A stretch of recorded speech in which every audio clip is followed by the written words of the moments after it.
بچه ای کلین ایمو هم قبلی بسیار رقص کد کرد ای قریب 200 سال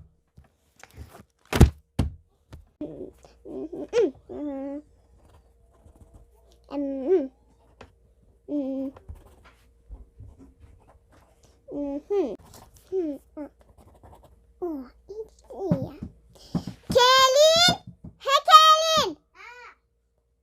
اینجا بیا لبای اینجا بشیم ما دیگه بسیار سپیسکا کردیم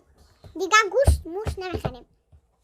ما که ویگتریانس میشیم چی؟ ویگتریانس ما فقط گوشت میخوردیم اکه ایمو دای نمیشه که بیسکارم اتنایستم امیلا و تموت نکده پیشی من بگیم میاره ایچه انسازی موزی همیره همشونه بخور اونا که از این کبرایت اموش کافی من یا پر بگی گوشت خونه نبینم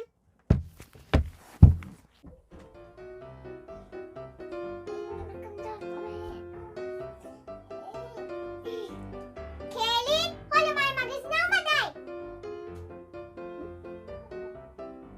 ای علاوه در سره مگزین روی کنی ولی همه جو میره افرگون روشنه کلین هی کلین جا بیا کلین مطمئن مگزین روی کدوم پول دادن گفتم یا چی بخورم هیچی نیست افرگ دوشه کساش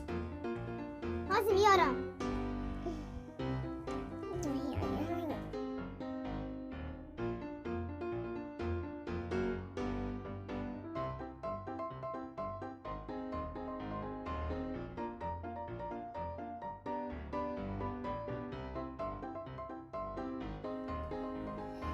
ای کلین مطمئن بسیار پر دادم که همین آمی خنک منه میوه سوزی چکه سالاد اربوز فروکتی مطمئن بسیار پول دادم او کد نیست اینجا و پیشت خولا اینا چک آدم ویگتریان شد باید توقف کنه یگانه اوقات به گوشت نمیشه الان فروکتی ها ای گوشت شما دارم با قیمتم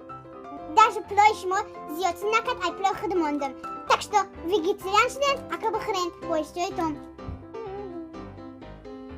میوه ای گوشت قیمت چی؟